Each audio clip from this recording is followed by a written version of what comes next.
আল্লাহ তাআলা বলছেন ইন্নাল মুসলিমিনা ওয়াল মুসলিমাতি, নিশ্চয় মুসলিম পুরুষ এবং নারী, নিশ্চয় মুসলিম পুরুষ এবং নারীকে আল্লাহ পছন্দ করেন।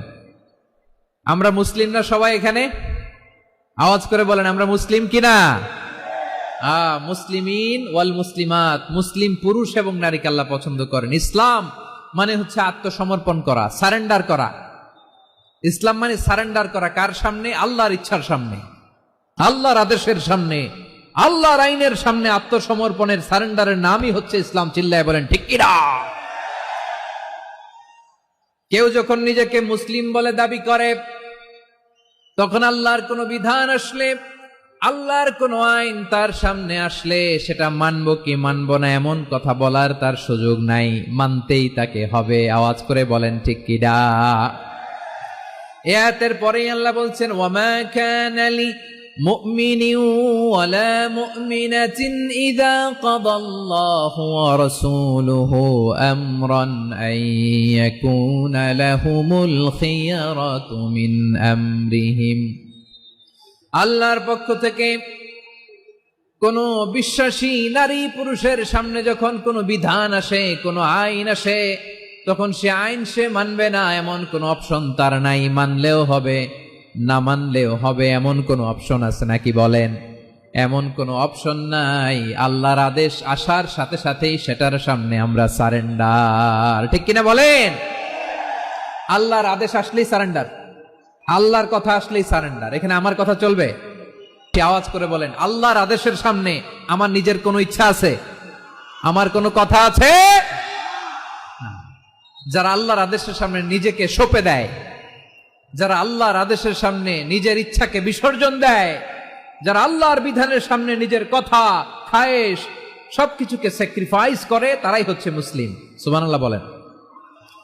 এজন্য আল্লাহ বলেন আমার প্রিয় বান্দাদের প্রথম বৈশিষ্ট্য তারা হচ্ছে ইন্নাল মুসলিমিনা ওয়াল মুসলিমাতি, তারা আমার বিধানের সামনে আত্মসমর্পণ করে, আমার আইনের সামনে আত্মসমর্পণ করে, আমার কথার সামনে তারা কোনো কথা বলে না। কারণ গোটা দুনিয়ায় আকাশে কিংবা জমিনে যেখানেই যেটা থাক না, সব সারেন্ডার করেছে এক সত্তার সামনে। জোরে বলেন তিনি কে?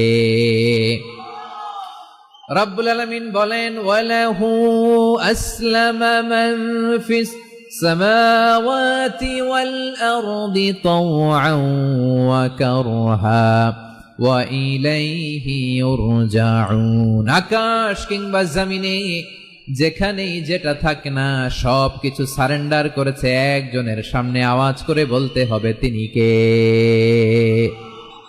সব আল্লাহর সামনে সারেন্ডার করে। সারেন্ডার। আমরাও আল্লাহর ইচ্ছার সামনে সারেন্ডার। আল্লাহর কোনো বিধান দিয়ে যদি কেউ কোনো নসিহত করে, আপনি শুনবেন না? না রেগে যাবেন? আল্লাহর আইন দিয়ে যদি আপনাকে আদেশ করা হয়, উপদেশ দেয়া হয়, আপনি শুনবেন না? নাকি রিঅ্যাক্ট করবেন? না, খবরদার, রিঅ্যাক্ট করা যাবে না। আল্লাহর বিধানের সামনে বিশ্বাসী বান্দার কোনো অপশন থাকে না, কথা থাকে না। চিল্লায় বলেন ঠিক কিনা? ঠিক যেমন সাইয়েদনা ইব্রাহিম আলাইহিস সালাম আত্মসমর্পণ করেছেন। আল্লাহ তাআলা বলেন ইয ক্বালা লাহু রাব্বুহু আসলিম ক্বালা আসলামতু লিরাব্বিল আলামিন। যখন আল্লাহ সাইয়েদনা ইব্রাহিম আলাইহিস সালামকে বললেন ও ইব্রাহিম, ইসলাম ধর্ম গ্রহণ করো, আত্মসমর্পণ করো, সারেন্ডার করো, আল্লাহর খালিল ইব্রাহিম আলাইহিস সালাম কোনো কথা চিন্তা না করে, ডানে বায়ে না তাকিয়ে, কোনো কিছু না ভেবে মুহূর্তেই বলে আসলামতু লিরাব্বিল আলামিন। গোটা বিশ্বের রব আল্লাহর সামনে আমি ইসলাম ধর্ম গ্রহণ করলাম, সারেন্ডার করলাম। সুবহানাল্লাহ বলেন। আল্লাহ বলতে দেরি, সারেন্ডার করতে দেরি নাই। এভাবে নিজেকে আল্লাহর সামনে সঁপে দিতে হবে। আবার সাইয়েদনা ইউসুফ আলাইহিস সালাম বললেন তাওয়াফফানি মুসলিমান ওয়া আলহিকনি বিস-সালিহিন। ও আল্লাহ, মুসলিম হিসেবে তুমি আমাকে মৃত্যু দাও, আর নেককারদের সাথে তুমি একত্রিত হওয়ার তৌফিক দাও। তাহলে আত্মসমর্পণকারী হিসেবে আমরা বাঁচতেও চাই, মরতেও চাই। ঠিক কিনা বলেন? আমরা আল্লাহর সামনে সারেন্ডার করব। আল্লাহর আদেশের সামনে আমার কোনো অপশন নাই যে আমি এটা চয়েস করলেও পারি, না করলেও পারি, মানলেও পারি, না মানলেও পারি। এরকম অপশন, ইখতিয়ার কি আল্লাহ আমাকে দিয়েছে? না, সারেন্ডার। আল্লাহ তুমি যা বলেছো, আমান্না আমান্না আতা'না আমান্না আসলামনা, আল্লাহ মেনে নিলাম, শুনলাম, পালন করলাম। এটাই হচ্ছে মুসলিমের বৈশিষ্ট্য। এই দুনিয়াতে সব নবীরা মুসলিম ছিলেন। সব নবীরা সাইয়েদনা ইব্রাহিম আলাইহিস সালামের মতো, ইউসুফ আলাইহিস সালামের মতো আল্লাহর আদেশের সামনে আত্মসমর্পণ করেছে। আল্লাহর সামনে নিজেকে সঁপে দিলেই সম্মান, আল্লাহর সামনে আত্মসমর্পণ করলেই ইজ্জত। ইসলামকে রেখে দিয়ে অন্য কোথাও ইজ্জত খুঁজলে আমাদেরকে বেইজ্জতি করে ছাড়বেন কে?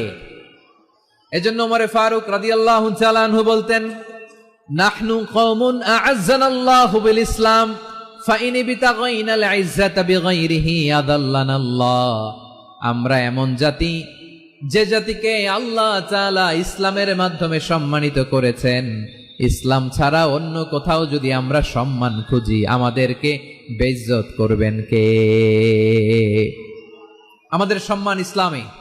ইসলাম সময়ের অপরিহার্য বাস্তবতা, অপরিহার্য বাস্তবতা। স্যামুয়েল হ্যান্টিংটন একটা বই লিখে গোটা বিশ্ব কাঁপিয়েছেন, দ্য ক্ল্যাশেস অফ সিভিলাইজেশন, সভ্যতার সংঘাত। এই পৃথিবীতে অনেক সভ্যতার উত্থান হয়েছে, পতন হয়েছে। বিভিন্ন সভ্যতার উত্থান এই পৃথিবীতে ঘটেছে, আবার পতন হয়েছে।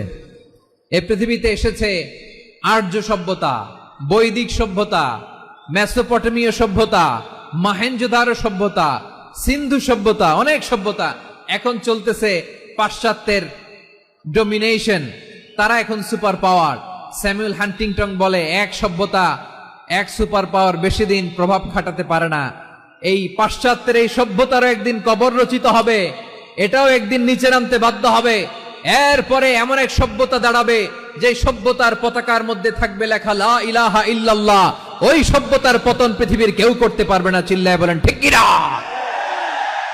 সেটাই হচ্ছে ইসলাম। নাহনু কওমুন আ'আজ্জানাল্লাহু বিল ইসলাম। আমরা এমন জাতি, যে জাতিকে ইসলাম দিয়ে সম্মানিত করেছে কে? ফাইন বিতাগাইনাল ইজ্জাতা বিগাইরিহি আদান্নাল্লাহ। ইসলাম ছাড়া অন্য কোথাও যদি আমরা সম্মান তালাশ করি, আমাদেরকে আল্লাহ তাআলা অপমানিত করে ছাড়বেন। ইসলাম, ইসলাম ছাড়া অন্য কিছু আমরা মানি না, মানবো না। চিল্লায় বলতে হবে ঠিক কিনা? ইসলাম বিরোধী কোনো মতবাদ আমরা মানবো না। চিল্লায় বলেন ঠিক কিনা? ইসলাম আছে, ইসলাম থাকবে। যারা ইসলামকে মাটির নিচে গেড়ে ফেলতে চায়, ওরা জানে না ইসলামের ধর্ম কি। ইসলাম চারা বীজের মতো, ইসলামকে জমিনের ভিতরে গেড়ে দিতে চাইলে এটা শাখা প্রশাখা নিয়ে আসমানের দিকে, উপরের দিকে উঠে যায়। চিল্লায় বলেন ঠিক কিনা? এজন্য আল্লাহর হাবিব বলেন, 6টি মৌলিক কর্মসূচির সারমর্ম হলো ইসলাম। আওয়াজ করে বলেন তো কয়টি? হাদিসে জিবরিলে সাইয়েদনা জিবরিল আলাইহিস সালাম বিশ্বনবীকে বললেন, ও নবী আপনি বলেন তো ইসলাম কি? ইয়া মুহাম্মদ আখবিরনি আনিল ইসলাম। ইসলাম কারে বলে আপনি বলেন। আল্লাহর হাবিব বললেন, আল ইসলাম আন তাশহাদা আন লা ইলাহা ইল্লাল্লাহ ওয়া আন্না মুহাম্মাদার রাসূলুল্লাহ ওয়া তুকিমাস সালাতা ওয়া তুতিয়াজ যাকাতা ওয়া তাসুমা রমাদানা ওয়া তাহুজ্জাল বাইতা মান ইসতাতাআ ইলাইহি সাবিলা। আল্লাহর হাবিব ফরমান, 6টি মৌলিক কর্মসূচির সারমর্ম হলো ইসলাম। এক হলো তুমি সাক্ষী দিবা আল্লাহ ছাড়া কোনো ইলাহ নাই, মুহাম্মদ ছাড়া রাসূল নাই, তিনি আমাদের রাসূল। সালাত কায়েম করবা, যাকাত আদায় করবা, সামর্থ্য থাকলে আল্লাহর ঘরে হজ করতে যাবা। এই 6টা কর্মসূচির সারমর্মের নাম হলো ইসলাম। এই 6টা কর্মসূচির সারমর্মের নাম কি? তাহলে ইসলাম কারে বলে বুঝতে পারছেন?